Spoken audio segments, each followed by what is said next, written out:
Okay, so in my book about the seven goddesses, what I wanted to do was make myself into every woman because I did feel like in my life I was living out a lot of archetypes, and I could really feel that the situations I got in were straight out of a Greek tragedy.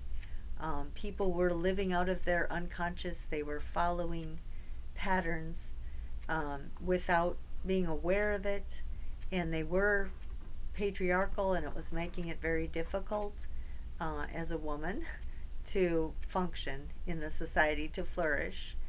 The particular experiences that I had, the kind of watershed, was when I was 21. Within a very short period of time, a couple years, maybe 1 year, I got married. 11 weeks later, I was pregnant, and about 2 weeks, 3 weeks after I got pregnant, after I found out later, I fell in love with philosophy. So, a whole lot of archetypes were activated in a very short period of time. That was when I was 21. And so I spent the next 21 years trying to raise kids and go to school and go to graduate school and get the degree and get a job and stay married and balancing all that stuff. And really, the system was against me. I got kicked out of graduate school because I wanted to take care of my children more because my daughter was showing signs of not getting what she needed because I was under way too much stress. And just lots of stories like that. It doesn't matter. And I don't talk a lot about those stories. And then at age 42, I got my first tenure track job. I had gotten my PhD finally after 17 years. I got a tenure track job. I had had part time jobs, temporary jobs, visiting professor jobs, the usual academic underclass. My first child was heading for college. My second child was heading for college. And then my youngest one was going into ninth grade. I had to move 700 miles away to get this job. I got divorced. So, so the marriage, the family, everything I had been doing for 21 years, all of a sudden switched pretty radically, pretty quickly to the archetype of Hestia, my contemplative side, and then Artemis, trying to be more assertive. Anyway, everything shifted, and I moved from living in Minneapolis, Minnesota, to living in a town of 10,000 people in rural Arkansas. So there's a lot of cultural differences there. So anyway, because it was so extreme those two times, I was kind of aware of all the juggling that had to go on. But mostly what I did was I just talked about each of the archetypes and whether this one was very much important in my life. Bolin talks about how if you are predominantly an Artemis woman, you start out as a little kid, you're the girl that liked horses. A Hera woman is already playing house, or a Demeter woman is obsessed with babies from when they're way little. So I did, and she talks about the different stages in life if this is your particular archetype. So I kind of went through that and looked at myself, talked a little bit about that, and mostly and then I included those poems about other women because I just wanted women to realize all these things are part of their life, and it's very hard to balance, especially hard in a society where men dominate. The expectations are based on male life cycles. And there's just many, many ways that people play out these, not only patriarchy, but a destructive patriarchy. They play out the behaviors that I think Greek paideia is trying to tell men not to do. And a lot of men use Greek paideia to justify doing that, or to say the Greeks, oh, they just thought that was the way it is. I don't think so. I don't think the stories are saying that. They're saying this creates a lot of problems. And if Zeus can't even solve the problems he created by sowing his seed and being unfaithful, when men do it, it's even worse. And I really think that's something the bards, the poetic tradition understood as constantly sending these messages to men not to abuse their power. But yeah, anyway. So the last chapter is about, I call it the love story, and it's about women having to function in a patriarchy and try to deal with our most serious problem, the destruction of nature, because the destruction of nature is the destruction of women also, for better or worse. I should hope women would be the nurturers and really try to rally behind not destroying Mother Earth. And we are at war with nature in so many ways in this society. It gets worse and worse. And the mother child bond is getting shredded in so many ways that I just wanted to read this chapter and encourage people to think about it. Every human life tells one long love story. We become what we desire. The sacred passions drive us to create and nurture people, places, communities, works of art, and institutions that we leave to posterity. If taken to extremes, these sacred passions can become harmful obsessions, as they can be distorted, misdirected, and perverted in many different ways. The appropriate activation of each one is what the art of living is all about. This book attempted to show one person's journey in the quest to unite mortality with the most sacred passions we pursue. Each person needs to find his or her own path in the drive to integrate the profane with the sacred. And that's what I think the myth of Psyche and Eros is about. She starts out falling in love with love. So you can fall in love with your love of nature. You can fall in love with your sexual feelings. I mean, you think you're in love with this person. You're actually in love with the feeling of being in love. Or you fall in love with your love of your children. Or you fall in love with your love of philosophy. Yeah. And then you have to realize that no, you have to go and figure out the seeds that were planted in relationship to each of these. You have to get some power so that you can spend some time working on integrating them. You have to find the pure water. What is it that is your most sacred calling, and how can you prioritize and balance everything else in relationship to that? And finally, you also reconnect with spontaneity, what's deep down inside, the pleasure, so that you don't have to repress or fear, or you be passive aggressive, so you can just kind of let the flow go in a society where you're at a disadvantage.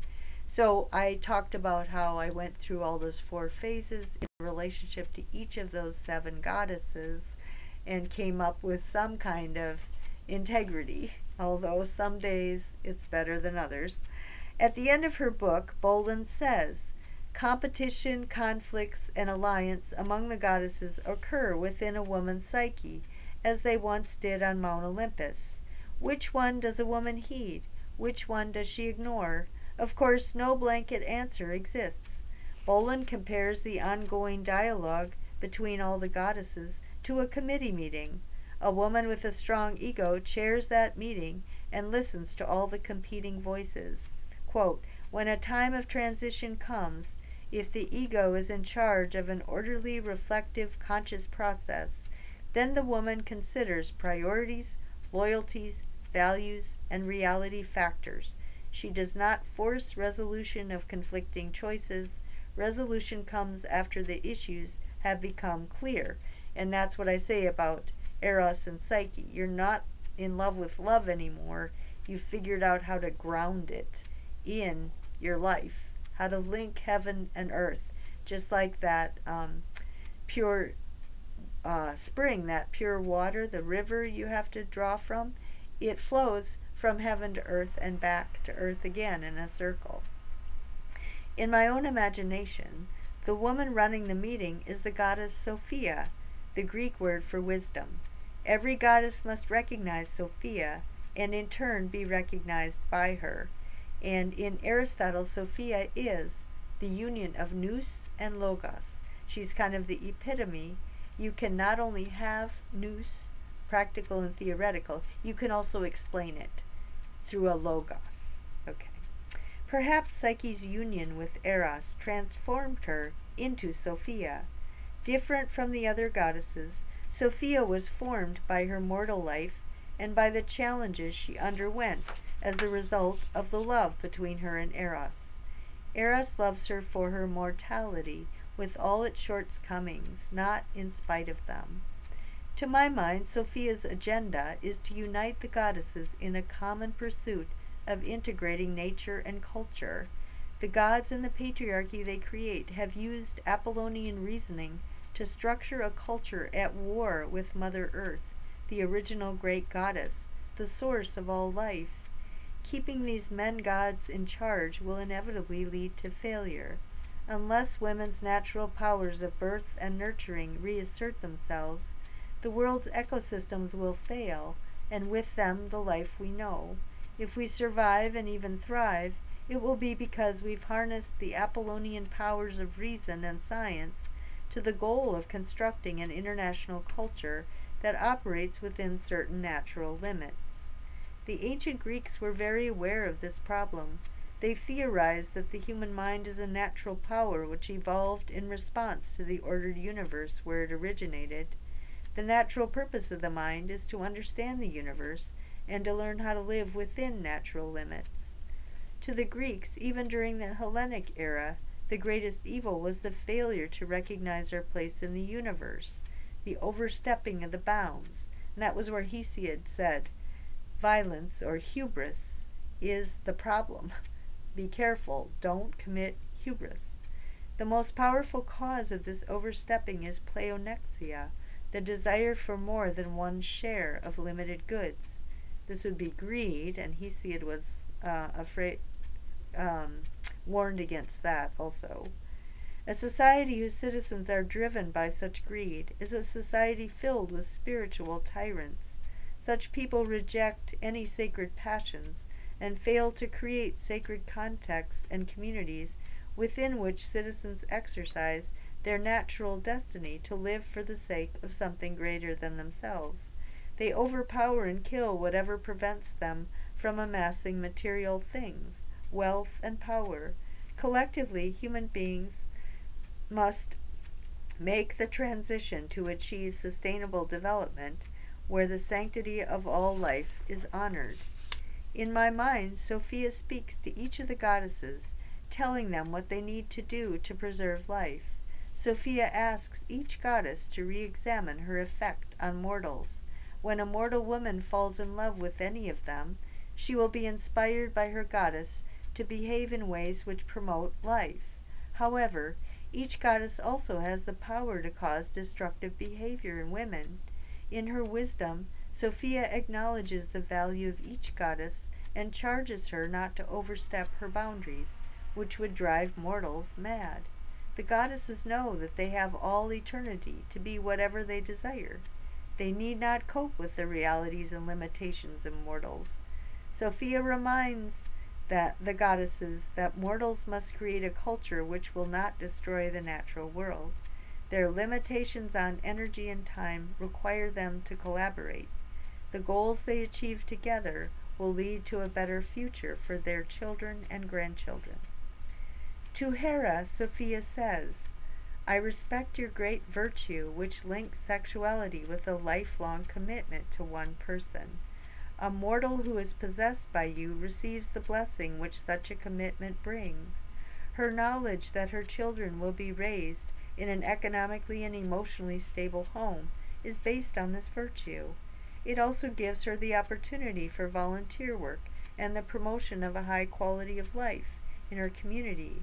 A Hera married to a wealthy and influential man has the power to lead her society towards sustainability. Every mortal woman and goddess who assigns you your proper place benefits from your great gift.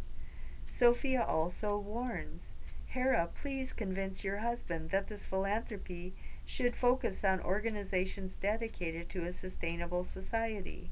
In your fundraising events, focus on the spirit of the occasion with moderation in all things. Your passion should not drive wives to demand that their husbands accumulate ever more power and wealth that has to be shown off. This perversion would destroy nature as it fosters greed, envy, and a harmful spirit of competition throughout society. Hera responds, I understand the distinction you make, and I wish to comply. However, I need to be able to express my anger at those goddesses who threaten my well-being. I begrudge Aphrodite's lacking respect for me and for alienating me from my husband. His affairs humiliate me in my public and private life. If he divorces me for another woman, I will be economically and emotionally destabilized for life.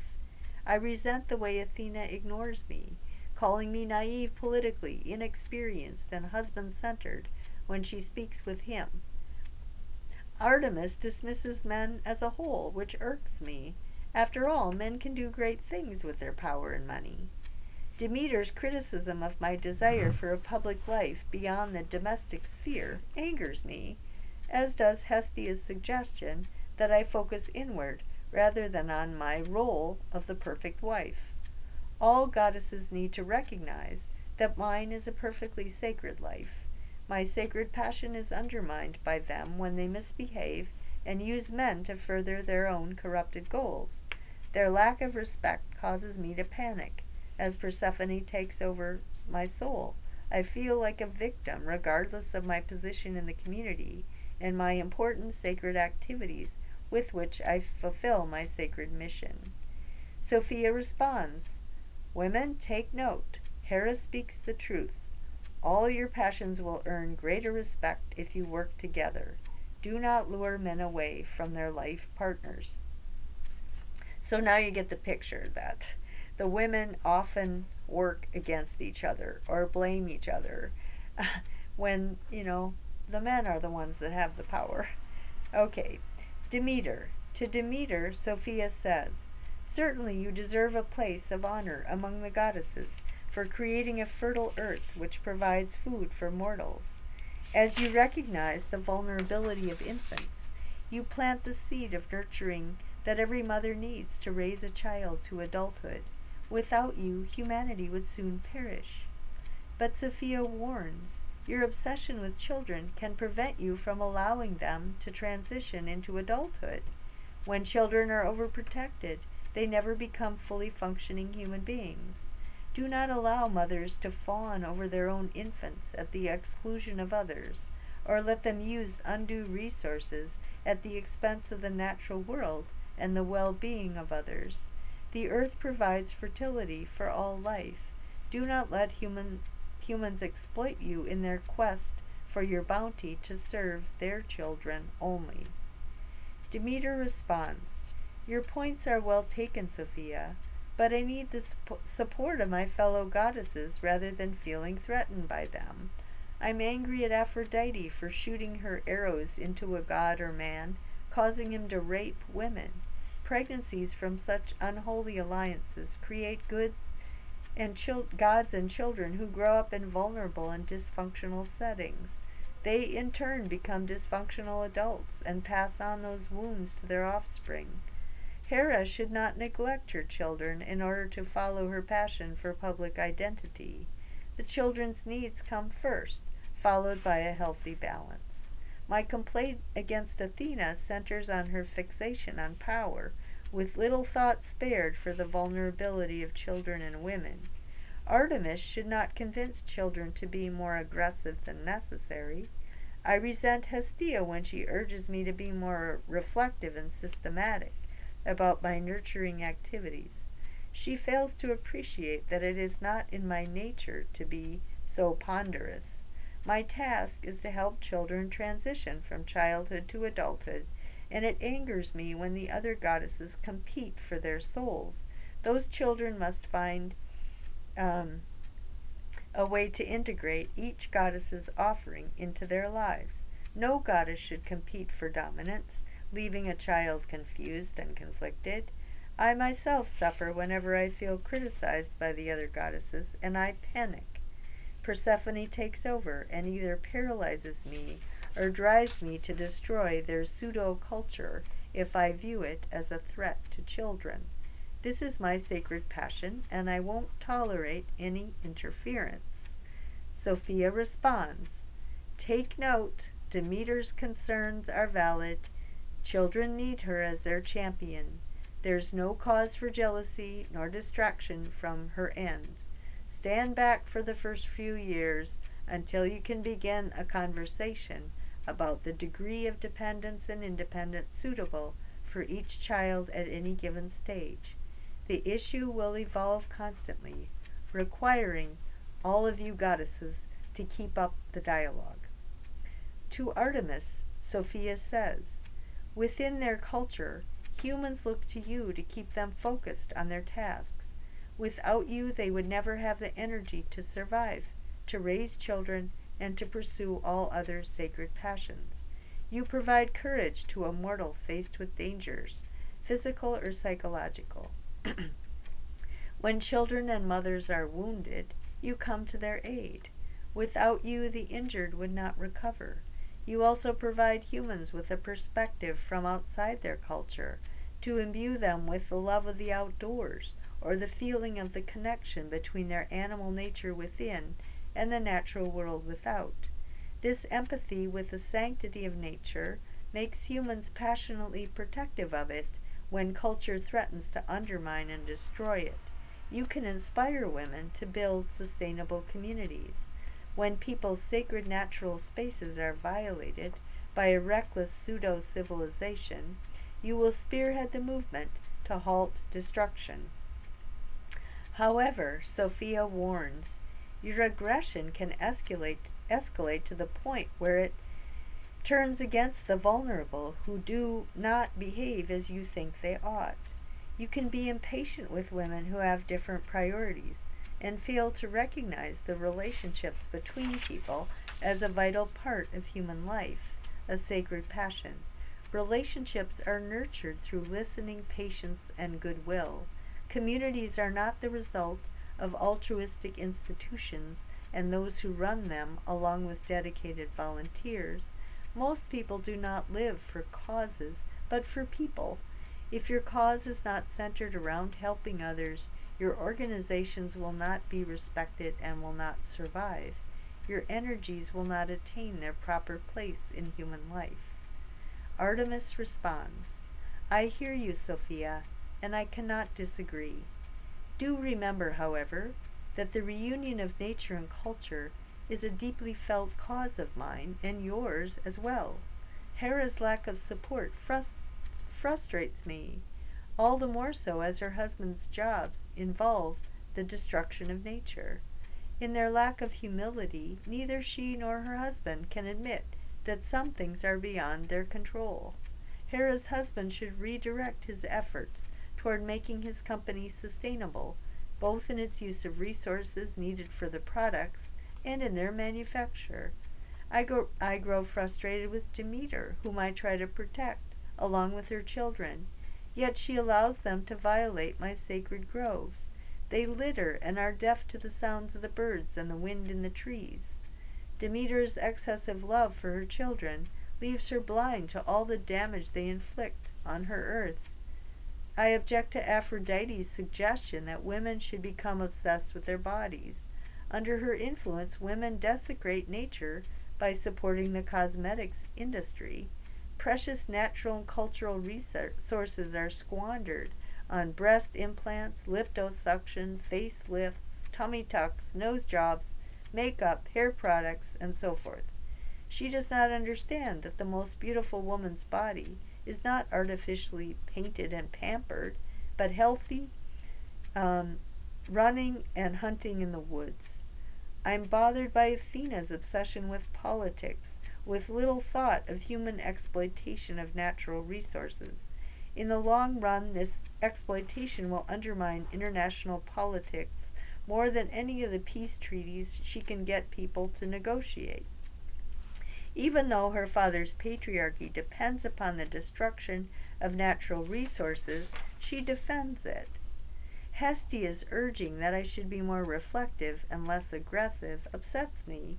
She will not convince me that there's anything wrong with the way I live.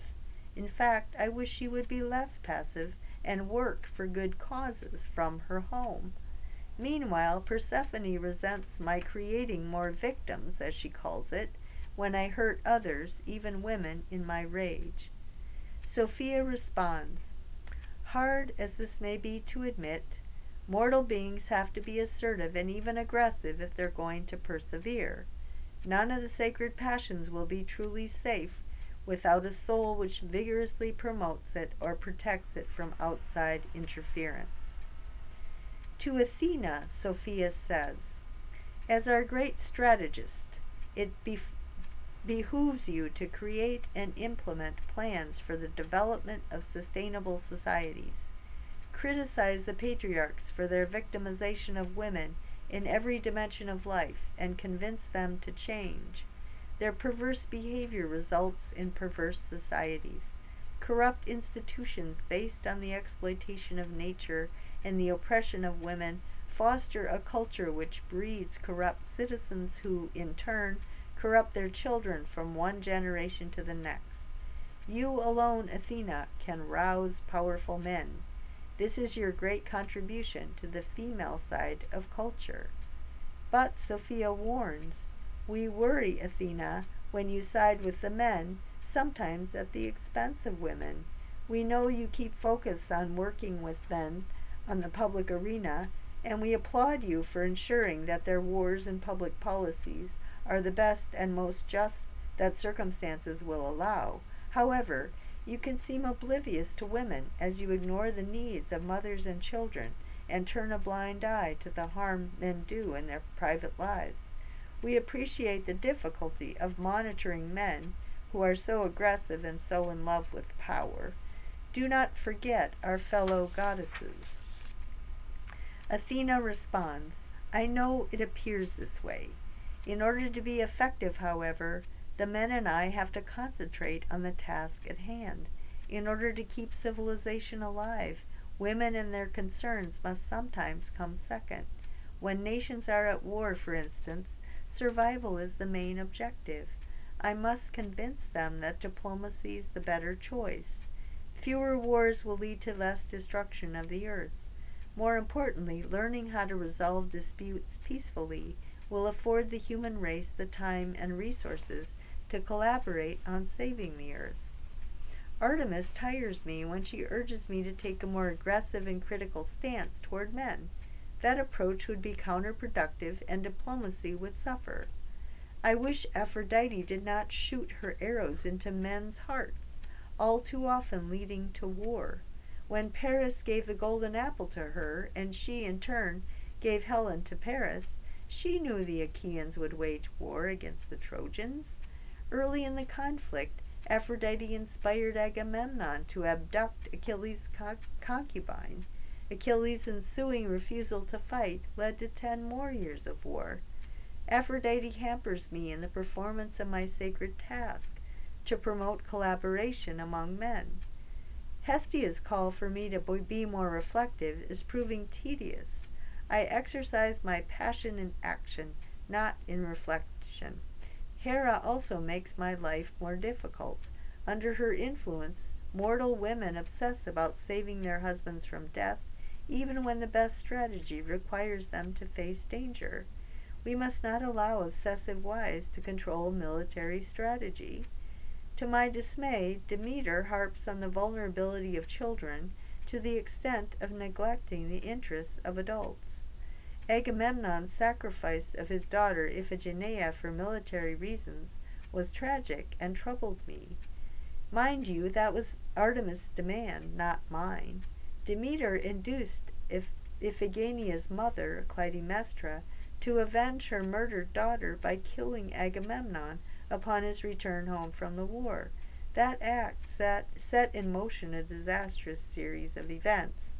She had killed the only person who could have ruled Argos peacefully, and thus allowed Theseus to usurp the throne. The citizens rebelled and suffered until Orestes, her son, came back, killing both Theseus and Clytemnestra in turn. These events neither brought Iphigenia back to life, nor did they promote the well-being of the children of Argos. So many suffered and died because of Clytemnestra's wounded mother complex and her revenge. Persephone's self-image as a perennial victim of the patriarchy has become tiresome. When she takes over the souls of women, they become obsessed with their own victimization. They either retreat into passivity or lash out with violence. Even women from the privileged class, like Clytemnestra, justify unjust behavior by claiming they are victims. These women should not feel sorry for themselves. Rather, it would behoove them to realize that human life involves vulnerability. Learning to take courage and overcome difficulties is the best course of action. Sophia responds, "Let us women admit that we suffer in a patriarchal culture. The powers of our ancestral sisters have been molded by men for millennia. At this point, we must convince men to value our sacred passions if we are to protect them. Without men's help to protect and promote them, we will be victimized forever, never to attain our rightful place among the gods. We need to strategize about our interactions with men, no matter how offensively they act. Unfortunately, there's no turning back to a society based on the worship of the great goddess. Women, goddesses, and mortals must convince gods and men that their conduct in the private realm of relationships is just as important as that which they exhibit in the public sphere. We have to figure out how to work with them to form a more just world." To Hestia, Sophia says, "I appreciate your times together, Hestia. You are a wise counselor who has educated me regarding the interconnectedness of all the sacred passions, male and female. My own gift lies in the intuitive knowledge of the best choice in any given scenario. You've helped me view each particular situation within a much broader context. Thanks to our long conversations, I'm able to explain to the goddesses both their gifts and potential excesses. Without you, we would not be able to articulate a foundation for a meaningful dialogue, but would squabble over perceived slights incurred by the other goddesses. There would be no communication and no compromise. I would not be able to present the goddesses with the larger picture so they could each see firsthand why they need to compromise, both for their own sakes as well as for the well-being of their fellow sisters. You demonstrate the kind of sisterhood necessary to create a society based on the bonds of wisdom." But, Sophia warns, "We find it irksome when your deep absorption in your thoughts leaves you unable or unwilling to communicate or to help us out. Take your place, speak your mind, listen to others, and elaborate on your theories in a way that the other goddesses understand and can apply. You need to be more assertive, as Artemis says, and learn to give rousing speeches, like Athena does, to inspire the other goddesses. You need to awaken their desire to know by being aware of what moves them." Hestia responds, "I admit my flaw and will try to correct it. Many times I've walked away from the table well aware that I did not communicate well, vowing to do better next time. Still, the other goddesses need to make an effort to understand difficult concepts and to lead more examined lives. They're looking for an argument to justify themselves rather than to admit that they need to compromise, to practice moderation in the exercise of their passion, and to live more examined lives. Artemis, ever the huntress, is chomping at the bit all the time. Athena's sole interest lies in those of my views which will create more just societies. She treats arguments like weapons with which to conquer the foe and promote peace and justice. Demeter cannot see that her obsession with babies in actuality places those babies in danger when she advocates unjust aggression. I get upset with Hera when she stands by her man, be he right or wrong. Hera needs to hold her man accountable to principles of excellence, to the pursuit of goodness, justice, and truth. Even after they've made a commitment to each other and to worthy goals in life, Hera should insist on an ongoing dialogue about their choices. Aphrodite's lack of theoretical thought is appalling. When she's obsessed with a man and causes him to fall in love, he forgets everything and everyone else in his life. He loses his mind and his judgment. In the name of pleasure, he creates great pain for everyone, be they his closest associates or strangers. Aphrodite can so easily cause misery for the other goddesses, destroy everything, and still make herself happy. She needs my counsel the most and is least likely to pay heed. Persephone may be thoughtful, but her obsession with victimization clouds her judgment. She does not encourage women to analyze their victimization in order to prevent it in the future. Persephone leads women to react violently, without the ability to reflect upon their pain or to criticize the culture men have created by offering no alternatives. She needs to expose the dark, violent side of patriarchy without triggering the same kind of behavior. Sophia responds, "Yes, Hestia, as always, you expressed your position well. In my discussions with my fellow goddesses, I shall motivate them to live more examined lives, to guard against obsessive behaviors, to show them the bigger picture. This way they will be better equipped to make the wisest choices, following my lead." You, Persephone, continually remind us of how much sexual aggression in men physically and psychologically damages women. Men think their sexual attraction flatters women. In reality, it terrorizes and demeans them, as women are treated like animals. Many men expect that women are obligated to make themselves sexually available in response to men's sexual advances. When that expectation is not met, men become aggressive, be it physically or verbally. You expose this ugly darkness in men and make women aware of their vulnerability, shielding them from further exposure. Still, Sophia warns, all this being said, remember to make distinctions. You must admit that some women provoke men in order to manipulate their sexual response. As both men and women play sexual games, everyone should become more reflective of their behavior. Show women how to prevent from becoming victims in the first place, rather than focusing on how victimized they are. All goddesses have been mistreated both by men and by a patriarchal social structure. They know better than to be paralyzed by a victimization complex. They have to move on in order to protect what they hold most dear, their own sacred passion. Persephone responds, "I must then accept your judgment. Far from spending my time wallowing in pity and fear, I use it to tend to women who've been physically violated or psychologically abused to the point of being unable to function. I'm disappointed in Artemis's unsympathetic approach. Abused women need time to heal.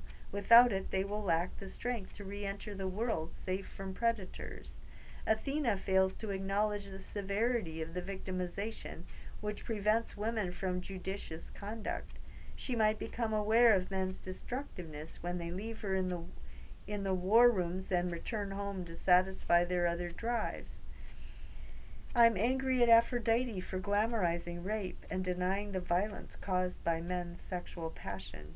She leaves her faithful husband for Ares, the god of war, only to become repulsed by his excessive aggression and returns to her spouse. Aphrodite is in denial about the chaos which results, caused by the link between sexual attraction and aggression. Meanwhile, Hera denies her husband's need to sow his wild oats, leading to dysfunction and social chaos. Instead, she blames the victimized women, whom I must comfort when they come to me physically and psychologically abused. In fact, her denial that her husband is the source of the problem causes her to take revenge on them. Hestia advises me to reflect and see my activities in a broader context. I do not understand what she's talking about. I would prefer to focus on the task at hand, to ease the suffering. I wish Demeter would not focus exclusively on the children who are abused by their father, or on those born with dysfunctional backgrounds. If Demeter healed the mothers, she could enlist their aid to care for the children. Sophia responds, "Yes, Persephone, we hear your plaintive cry from your underworld realm. You are recognized, as are your concerns. We will remember that the society we live in is built upon sand. The veneer of civilization can crack, allowing Hades to rise up and violate anyone and anything he so desires." To Aphrodite, Sophia says, "Yes, Aphrodite, we all recognize you for who you are. You need not draw attention to yourself. The other goddesses obsess about their sacred passion, but without you there is a joyless task.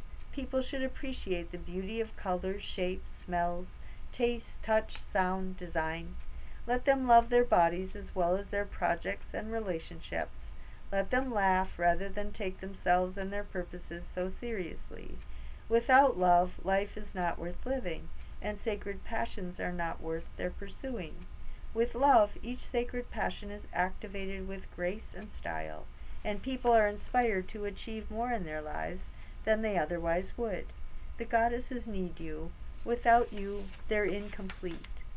But Sophia warns, "Aphrodite, you've perverted the experience of pleasure by reducing it too often and too much to sexual gratification alone. The love of beauty should not be primarily connected to sex. If only you matured, Aphrodite, men and women would recognize spiritual beauty. If you bestowed your blessing on those who love sacred passions, they would grow old with grace and beauty. Younger people would be attracted to them, seek out their counsel, and prefer the company of beautiful older souls to those which, while physically beautiful, are psychologically shallow. You have enslaved mankind to the worship of youth, rather than to the worship of wisdom, which often comes with age. You've done a great injustice to the other goddesses, undermining their projects and destroying human relationships and civilization. Your relationship to Ares, god of war, exposes your dark side, and all the havoc is wreaked in human history." Aphrodite responds, "I'm well aware of my power. The other goddesses are jealous of the strong response I elicit in men. Some of my unwise actions frustrate you, Sophia. To Hera, your obsession with your commitment to your man leaves him feeling used. You react vindictive when he takes a trophy wife, yet you treat him as your trophy husband to show off to the world your rich and powerful man. Artemis, given your loathing of men, it's no wonder that none would participate in your projects. As not all men are the same, and not all are bad, you should stop demonizing them. To Athena, you see men only from the public point of view.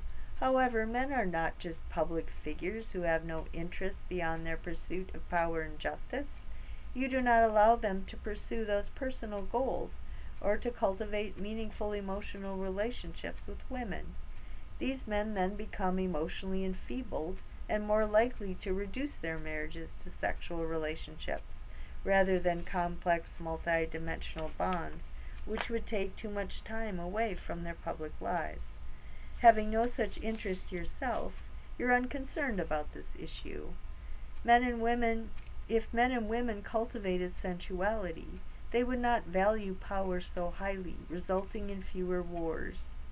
To Demeter, your preoccupation with infants leads women to neglect the needs of their husbands.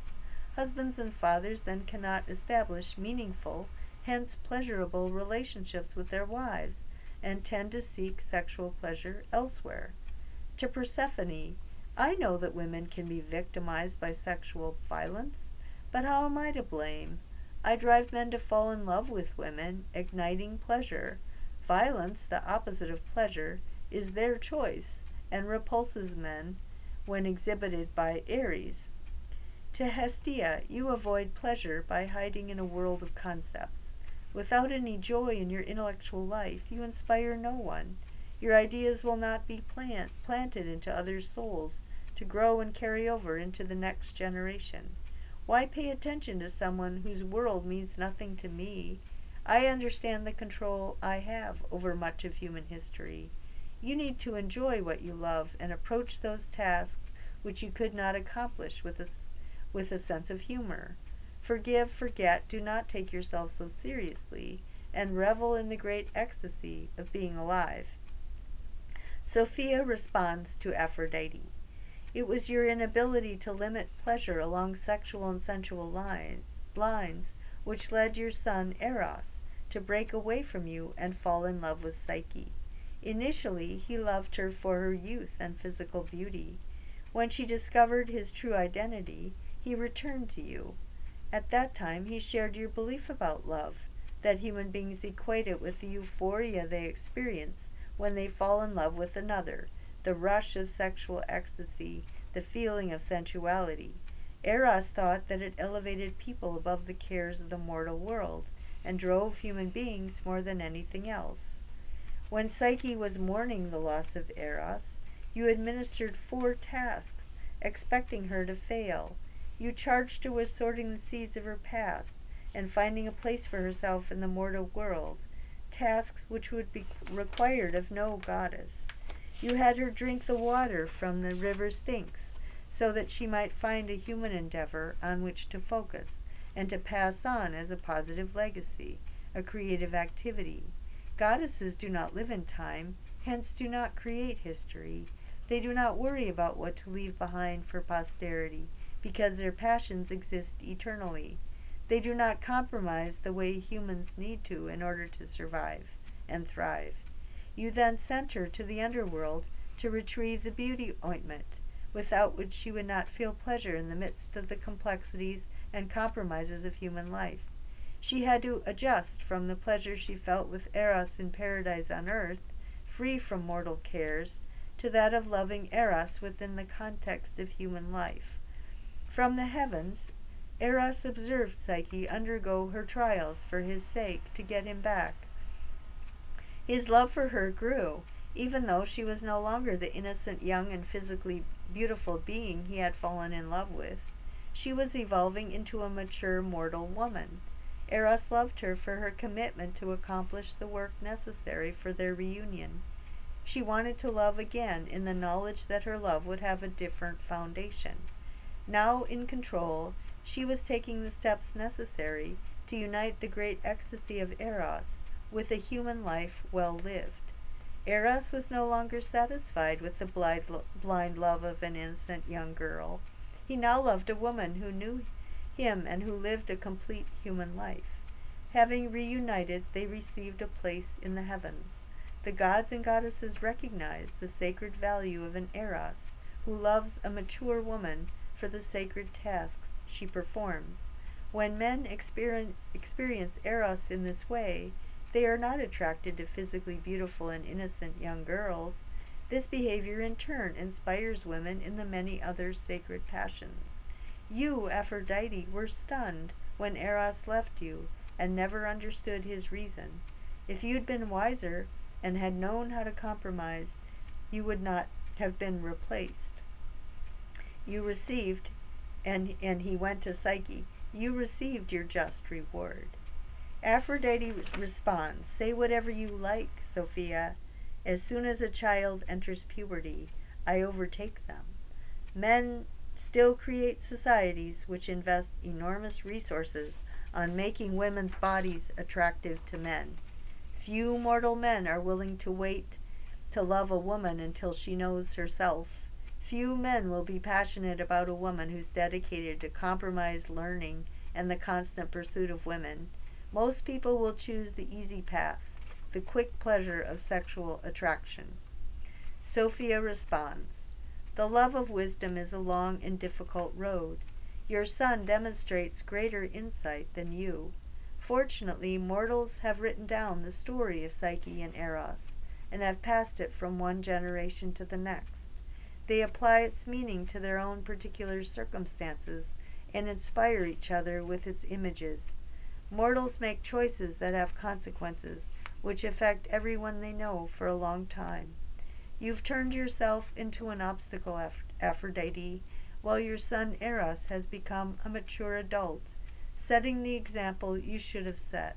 Without your help, however, the project of integrating culture and nature will be arduous. Mortals will obsess with the physical pleasures and sexual attractions, while the world crumbles around them, unnoticed and polluted and destroyed. In the name of pleasure, they will ruin everything and leave nothing for which to live or love.